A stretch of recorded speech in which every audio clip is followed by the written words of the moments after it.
Hello, जय हिंद दोस्तों। आज हम मॉडर्न हिस्ट्री में एक बहुत ही महत्वपूर्ण जो घटना है उसे चर्चा करेंगे, जिसका नाम है कामागाटू इंसिडेंट या कामागाटू प्रकरण। 1914 के टाइम पीरियड में ये बहुत ही महत्वपूर्ण एक घटना है जिसने अंतर्राष्ट्रीय लेवल पर भी एक इशू मुद्दा बनाया। और आज हम इस देखेंगे कामागाटू क्या है, कामागाटू इंसिडेंट कैसा है, अंतर्राष्ट्रीय लेवल पर इसे कैसे देखा जाता है, इन सब के बारे में कंप्लीटली डिस्कशन करेंगे। तो जो 1914 का जो टाइम पीरियड था, उस समय फर्स्ट वर्ल्ड वॉर भी स्टार्ट हो रहा था और कनाडा, भारत और काफी सारे और देश भी इंग्लैंड के कॉलोनाइज्ड कंट्री थी, यानी उपनिवेश देश थे या हम ये कहें गुलाम कंट्रीज थी। तो कनाडा की सरकार ने एक कानून बनाया था वहां पर 1914 से पहले कि अगर कोई व्यक्ति सीधा भारत से ना आ रहा हो, यानी कि किसी और कंट्री से होते हुए कनाडा आ रहा हो कोई भारतीय, तो उसे कनाडा में प्रवेश नहीं दिया जाएगा। यानी कि कनाडा में सीधा प्रवेश किसे दिया जाएगा? जो व्यक्ति सीधा भारत से बिना किसी और कंट्री होते हुए सीधा कहां आ रहा हो, कनाडा आ रहा हो। और आप जानते हैं उस समय ट्रांसपोर्ट सिस्टम इतना ज्यादा डेवलप नहीं था या जहाज इतने ज्यादा विकसित नहीं थे कि जो सीधा भारत से कहां पहुंच जाए, कनाडा पहुंच जाए। अब जब ये कानून बना और उस कानून के बाद 1913 में क्या हुआ कि एक जो वहां की सुप्रीम कोर्ट है, कनाडा की सुप्रीम कोर्ट है, उसने एक डिसीजन दिया। और वो डिसीजन जो दिया था वो 35 लोगों के ग्रुप्स को दिया था। क्या दिया था? ये जो 35 लोगों का भारतीय जो ग्रुप था, ये भारत से किसी और कंट्री होते हुए कनाडा पहुंचे थे। और जब ये कनाडा पहुंचे तो वहां की सुप्रीम कोर्ट ने इन 35 लोगों के फेवर में एक डिसीजन दिया कि ये लोग कनाडा में एंटर कर सकते हैं और कनाडा में रह सकते हैं।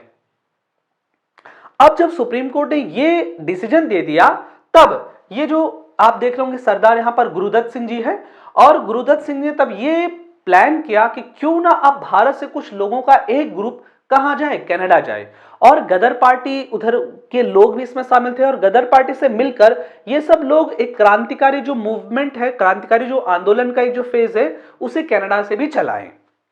और ये बात कनाडा सरकार जानती थी। अब फर्स्ट वर्ल्ड वॉर भी शुरू हो रहा था। अब क्या हुआ?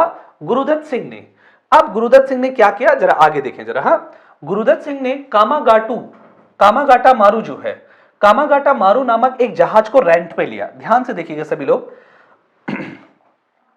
क्या लिया? जो ये कामागाटा मारू, ये एक जहाज है। अब हम इसके बारे में जरा डिटेल से चर्चा कर लेते हैं। कामागाटू मारू एक जहाज है और ये जहाज जो है ये है जापान का। कहां का है ये? जापान का। अब जरा ध्यान दें, इस जहाज को रेंट पर लिया, किराए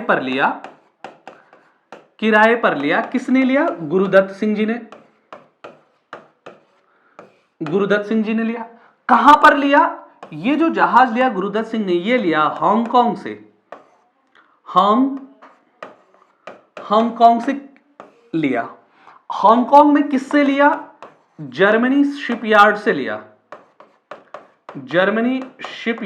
लिया। अब जर्मनी शिपयार्ड में किससे लिया? मिस्टर ब्रूने से।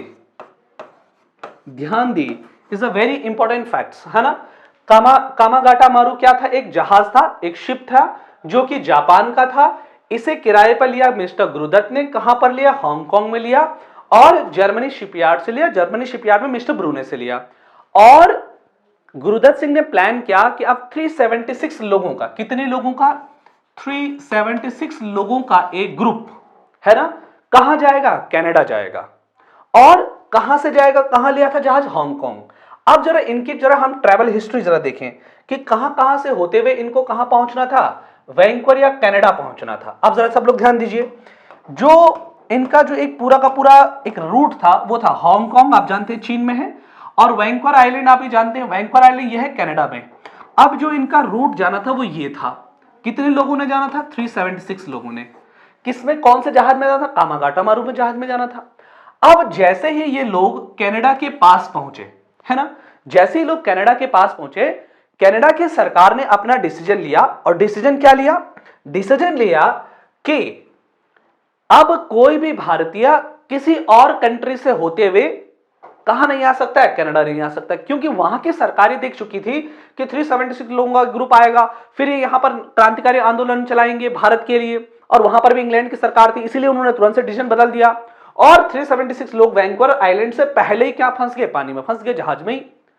अब इन्होंने क्या किया, कनाडा में इन्होंने सुप्रीम कोर्ट में अपील डालना चाहिए और अपील डालने के लिए इन्होंने कुछ लोगों का एक क्या बनाया, डेलीगेट, एक कमेटी बनाई और कमेटी का जो नाम दिया गया, वो कमेटी का नाम दिया गया शोर कमेटी। क्या नाम दिया, शोर कमेटी। शोर समिति, एक शोर कमेटी बनाई और इस शोर कमेटी में इन्होंने कितने लोगों को रखा, 3 लोगों को रखा। पहला हुसैन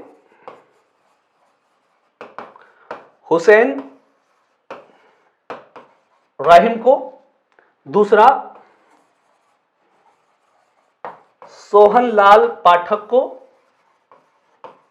और तीसरा बलवंत सिंह को। Is a very important name, Balwant Singh. A, B और सी, ये 3 लोगों का एक कमेटी बनाई और कहा कि आप सुप्रीम कोर्ट में जाइए कनाडा की और सुप्रीम कोर्ट से कहिए कि इन लोगों को भारत में आने की क्या दे दीजिए, 376 लोगों को अनुमति दे दीजिए। अब इन लोगों ने वहां पर कानूनी लड़ाई भी लड़ी लेकिन इनको सफलता नहीं मिली और सफलता नहीं मिलने के बाद, जरा डेट ध्यान रखिएगा सब लोग, हाँ डेट ध्यान रखिएगा सब लोग। सफलता ना मिलने के बाद इन लोगों ने डिसीजन लिया 23 जुलाई 1914 को इन लोगों ने बोला भाई आप फिर से कहां चलते हैं, इंडिया चलते हैं, वापस चलते हैं लौट के, क्योंकि यहां पर सरकार आने दे रही, अब वापस चलते हैं। और वापस जब इनका रूट आया तो जरा रूट ध्यान से देखिएगा इनका, ये रूट यहां से इन्होंने पकड़ा और यहां से होते हुए ये पहुंचे कलकत्ता। कलकत्ता में किस जगह पर पहुंचे, कलकत्ता में एक जगह है बजबज नामक जगह पर। कहां पर पहुंचे, बजबज नामक की जगह पर पहुंचे। और जैसे ये बजबज नामक जगह पर पहुंचे तो यहां की इंग्लैंड की सरकार को पता लग गया था ये गदर पार्टी के कुछ लोग इसमें शामिल हैं। गदर पार्टी क्रांतिकारी संगठन है जो कि 1913 में पहले बन चुका था। अब जब इसमें ये सब लोग हैं तो यहां की सरकार ने कहा तुम लोग भारत में नहीं आ सकते हैं, और जैसे ही ये बात किया तुम भारत में नहीं आ सकते, वैसे ही वहां पर एक हिंसक घटना हो गई। उन्होंने कहा क्यों नहीं आ सकते हम अपने देश में, और जब ये हुई तो इस घटना में लगभग 18 लोगों की क्या हो गई, मृत्यु हो गई और लगभग सरकार ने 202 लोगों को क्या कर लिया, गिरफ्तार कर लिया। और जैसे ये 18 लोगों की मृत्यु हुई वैसे ये इशू, मुद्दा बहुत बड़ा मुद्दा बन गया कि क्रांतिकारियों को क्या, ये भी एक तरह से क्रांतिकारी के सेट श्रेणी में आ गए, कैटेगरी में आ गए कि ऐसे 18 लोगों की कैसे मृत्यु हो गई, इतनी जबरदस्त हिंसा कैसे घटना हो गई। और यही जो पूरा एक घटनाक्रम था इसे ही क्या बोला जाता है, इसे ही बोला जाता है कामागाटू इंसिडेंट या कामागाटू प्रकरण के नाम से जाना जाता है। ठीक है, तो राष्ट्रीय आंदोलन में इस घटना को भी महत्वपूर्ण दिया जाता है। गदर पार्टी से संबंधित हो गई थी और यह पूरा सिखों के द्वारा चलाया जाने वाला एक आंदोलन था, यह पूरा एक प्लान था। That's why it is very important in the modern time period, modern history time period. चलिए ठीक है, यह था पूरा कामागाटू इंसिडेंट और उससे जुड़े हुए महत्वपूर्ण तत्व। सभी लोग नोट करिए, सेफ रहिए, घर में रहिए और लाइक और शेयर जरूर करिए भाई, एकदम दबा के, है ना। चलिए ठीक है।